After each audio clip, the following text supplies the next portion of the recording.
So it helps in approaching Queen Charlotte to have seen Bridgerton and the nonsense therein. I would like to think that most people who've seen Bridgerton appreciate that it's absolute twaddle, enjoyable twaddle. But it's sort of it's intellectual hot chocolate with marshmallows, and It, that's just fine. that's a really, really, really good description because Netflix have said themselves that that is what they are trying to aim for. They're trying to what the words they use, the words they use that they're aiming for a gourmet hamburger. That they want to make their shows to be a gourmet hamburger. And Yeah. intellectual hot chocolate with marshmallows, I would put in that sort of See, I lane. Yeah. think that's because it's not a gourmet hamburger. They're absolutely not producing gourmet hamburgers. That would have a bit more substance, and that's fine because you're not watching it for profundity or great commentary on anything in particular, but they're fun watches. And I know that Sharon struggled with this one. I'd seen the other two Bridgerton ones, and I watched 2 episodes of this one before I just gave up. That's, I think haven't completely given up because it's still on my. Do you want to continue watching? So it's and you still haven't there. said expletive off yet. Yeah. Yeah. Do you want to continue watching while we're still letting you have this password? For the time being, it's a prequel to Bridgerton, and is the backstory to Queen Charlotte, who is a significant rather than main character in Bridgerton. She was the wife of George III. She was from a minor German duchy, Mecklenburg Strelitz. She's broadly speaking, was apparently a very nice person. Mm. And the series goes back to the early days of their marriage, a young Charlotte meeting a young George. And everybody presumably knows that George III was frequently referred to as Mad King George, and he had no undoubted mental health issues, and nobody frequently thought nowadays to be bipolar disorder, which I can personally sympathise with a great deal. So, which makes all of these things quite interesting from a purely personal perspective. Mm. It's yes, it begins with a young Charlotte arriving in England and to marry somebody she's never met. And she is quite sort of feisty and opinionated and knows her own mind and isn't sure about this whole arranged marriage lark. And it's the later Bridgerton films have received all sorts of commentary for the fact that they have a diverse cast, and everybody says, "Oh well, England wasn't like that. Everybody was white." Not my Bridgerton. Hashtag not my Bridgerton. Exactly, which is not actually absolutely Not my correct. Duke. This deals with the sort of backstory as to how Bridgerton is diverse, because this great experiment is started where Charlotte is black, and therefore they try to create a slightly more integrated court to see sort of what happens. Mm. And there is some potential veracity to some of that, because there's a reasonable argument that Queen Charlotte was actually mixed race, and it's quite well documented. And it's one of the things they use is, if you look at some of the portraits of her and her features, they don't look, dreadfully Caucasian, for want of a better description. So it has a bit more potential truth to it than the people who get very angry about Bridgerton not being all white would probably like. There are a whole load of other bits about how the British monarchy aren't actually all white, but we could talk about that for hours. I find it fascinating. So it gives you the sort of background love story between Charlotte and George, and it thought to have been a very loving marriage, and they had 15 children or something. It was an excessive number, but were happy, apart from him having periods of losing his marbles, and their son having to be Prince Regent, which has been well documented all over the place in many other films and TV series, Blackadder being an excellent example.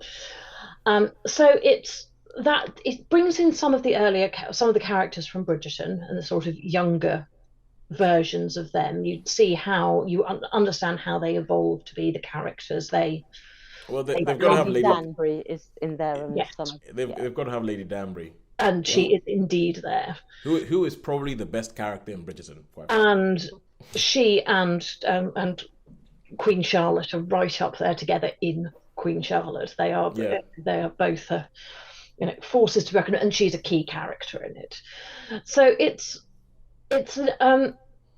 it runs through jumping forward and backward in time a bit to where you are around Bridgerton days, and then where things were at the beginning. It's got I can't think what the mother in from Bridgerton is in it.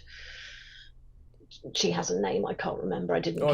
What the character name or the real actress? I'll go with both actually. Lady Bridgerton. Yes. But yeah, the mother. Lady the mother. Bridgerton, yeah. Lady Bridgerton will do.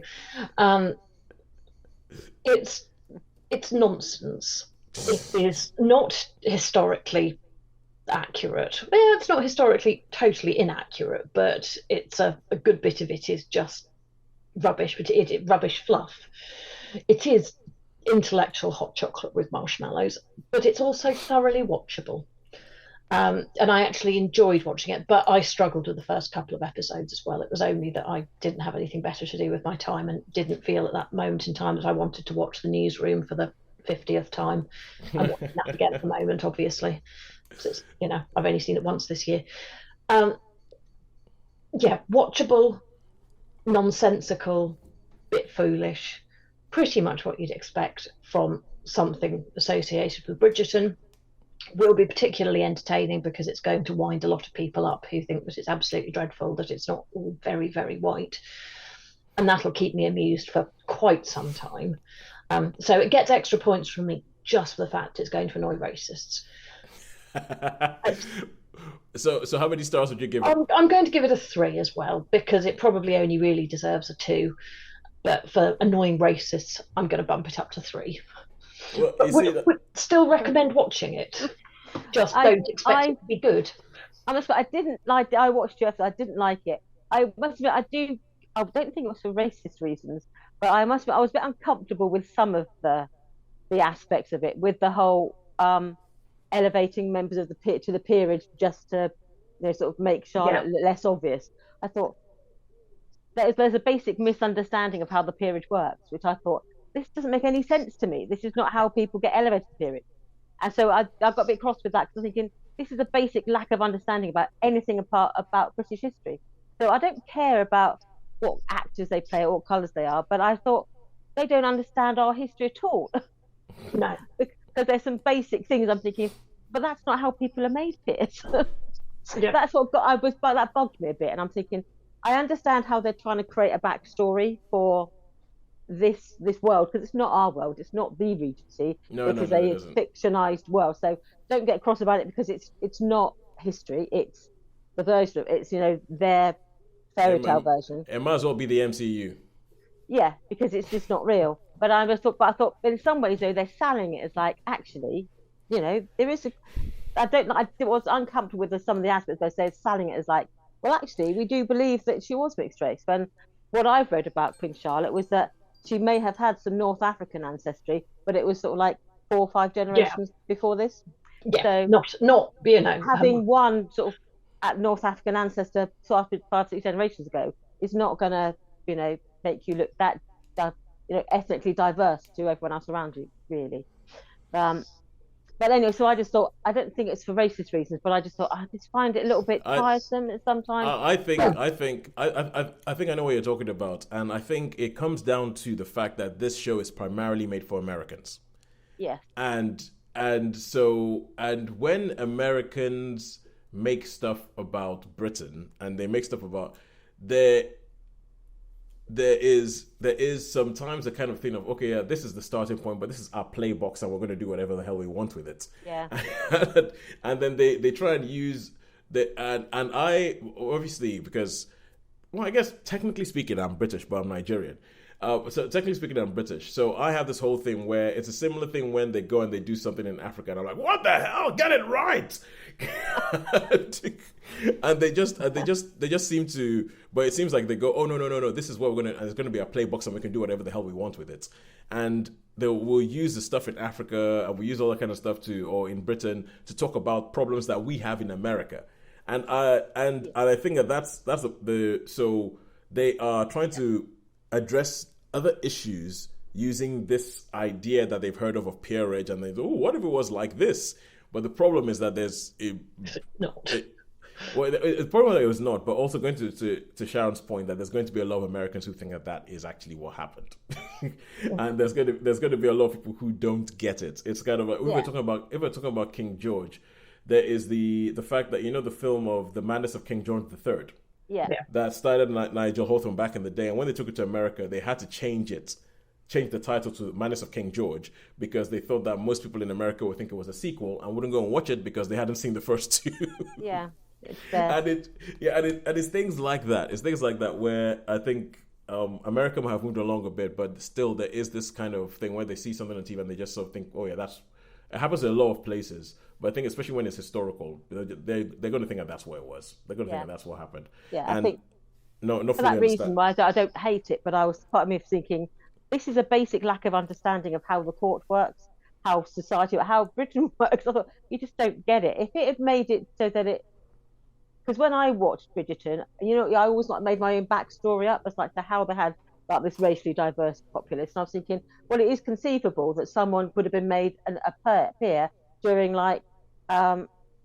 with Lord Marlborough, with one of those campaigns when people are made dukes and earls because of they service the country or something. I thought, you can understand that someone would have been elevated then, and then their children would have been like dukes and would have been earls because they would have got that peerage back in time. So I had created a backstory. So when they did this, I was like, no, that's not the story I had made up in my head that made sense.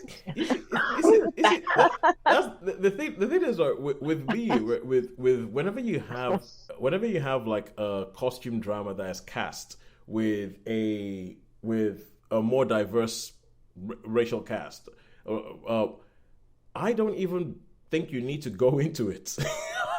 I don't think you need to go. For me, I am happy to accept that it's a story about Britain then told about what Britain looks like now. Yeah. I'm happy which is the same thing that they said with Hamilton. It's like a story about America then told by what America looks like now. I am happy with that. And don't try. And I know that there was one line in the first season of Bridgerton when they went something about, "Oh, you don't know what the Queen has done for the people, for people who look like us." And Lady Danbury says that to the Duke in the first season of Britain. I was like, "Oh, okay." And then they left it, and I thought, okay, maybe that's it. It now seems to see that they've now tried to go a bit more and do almost like a sort of what if history, and when you do that, I think you need to be very careful. Everything needs to be very clear at every step of the way how you're building this world, because if not, something you say in chapter 1 will come back to bite you by chapter 12 because it isn't consistent. And it's very, very difficult to do that, which is one of the big problems I had with Noughts and Crosses, which is I never finished watching that show. That show, the internal logic of that world that they built makes no sense to me. I read the first book, but I didn't get as far as watching the show. Never. I mean, I think it's one of those things where you look like, okay, it seems like a worthy thing. Like, what if Africa had taken over Europe as opposed to the other way around? Yeah. It seems like you're making a worthy thing, but it seems like you thought this is worthy and you stopped at that point. The rest of the world doesn't make sense. Why is it that the Africans took over Europe and the Africans speak with cut glass English accents? Makes no sense. So when you start going into that, it starts causing issues. So I am happier with them just sort of going, look, we're going to cast people who do not look like the people would have looked like back then. You don't need to explain it or justify it or make up a history for it. It just is. So that's what I think was my stumbling block with Queen Charlotte was I was thinking, you're creating this, you're justifying your choices by creating this sort of mythology around it. And I don't think that was necessary. So I don't think the story about Charlotte and George was, I thought, I'll probably have watched that, but I thought, no, you keep going on about, this made up stuff. The made up stuff predominantly becomes less anything after a while. Yeah, and that is part of their playbook. Well, I mean, obviously it's all made up stuff, but Yeah. you know, and it's part of their playbook that they do. Like and I know obviously Shonda Rhimes, who's created this show, she is big on representation. She is big, and it's probably comes from her own experience about being a black woman who has finally somehow become successful in a field dominated by white men.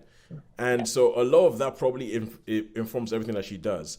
But there are some times where, and I think she sort of puts it in and just goes, I'm just going to leak this here. Okay, now we're going to carry on with the rest of the story. And they did that in Bridgerton the first, but it's, anyway. So how many stars for Queen Charlotte? 3. It's a 3. As I say, it gets the extra one because it's going to wind up the racists for saying, why are there black people? Not why is it nonsense, but, you know, angry racists. Yeah, well, we can make a show that shows you exactly what white people were doing to black people in that time, but you're not going to like that one either. So, absolutely. Though it has led to angry people on Twitter being back to being angry about the Anne Boleyn series, where Anne Boleyn was black. So it's nice to let people get worked up about that one again, because, you know, Jodie Turner-Smith is amazing. I really want to see that. Actually, I haven't watched it yet. I think it was on Channel 5. Oh. But okay, let's run away. Let's run away from this. Let's run away from the racists. Yes. Running from, like you just said, like it's led to people on Twitter being angry. I'm like, oh, shock, horror. People on Twitter are angry.